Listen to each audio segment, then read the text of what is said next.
kohta selle Andres Pulveri teema kohta kommentaari. Et mina vaatasin, et ta on sotside erakonna liige, erakonna nimekirjas vähemalt seal, mis kodulehel oli välja toodud.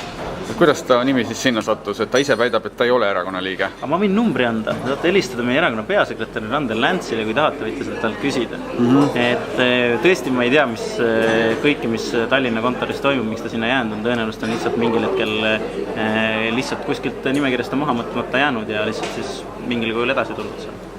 Sest minu teada, nii palju kui mina tean, siis Andres Pulver ei ole liige ja vastavalt sellele on ta sealt ka maha võetud nimekirjast. Nii et täna teda seal enam üleval ei ole, nii et selles mõttes muidugi suur tänu teile, et sellele probleemile tähelepanu juhtisite. Ei no lihtsalt, ma tean seda lihtsalt sellepärast, et ma olen ise töötanud ajalehes ajakirjanikuna ja seal väga hoolikalt jälgisid toimetajad seda, et kas minu nimi, ma olin kunagi Res Publica nimekirja sattusin ja sellest tuli mulle üks tõsine pahandus, kuna ma olin olnud kunagi selle liikumise Res Publica liige, siis pärast kanti mind sinna erakonna nimekirja ja sellest tekkis suur probleem. Tegelikult erakonda ei astunud, jah. Näiteks võis seal tõesti mingisugune analoogne asi olla, et ma ei oska seda niimoodi kommenteerida. Okay. Aga kuidas see mõte tuli, et selline üritus korraldada? Ma saan aru, et teie tegite ettepaneku siis Virumaa Teatajale selle debati korraldamiseks. Siin teatris, ma mõtlen. Ma saan päris huvitavaid asju saan teada. Et ei olnud see?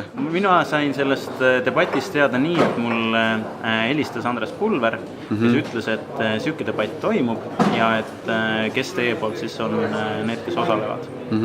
Ja sain seda sealt teada ja täna tuli mulle siis e-mail selle kohta, et kes need osalejad on ja nii edasi, nagu kõigile teistele kandidaatidele. Okay, aga Virumaa Teataja toimetusest... au kahjuks küll endale ei saa. Okay, aga Virumaa Teataja toimetus või peatoimetaja ise väitis, et sotsid olid käinud välja selle teatri nagu. Ja siis olevat olnud veel üks selline nagu tingimus, et kultuuriteema on üks debati teemadest. Seda peab küll, ma arvan, küsima Virumaa Teataja peatoimetaja käest, kui see tõele vastab. Et minu teada ei ole küll ükski sotsiaaldemokraat teinud sellist ettepanekut ei Virumaa Teatajale ega Rakvere teatrile. Okei. Aitäh! Palun!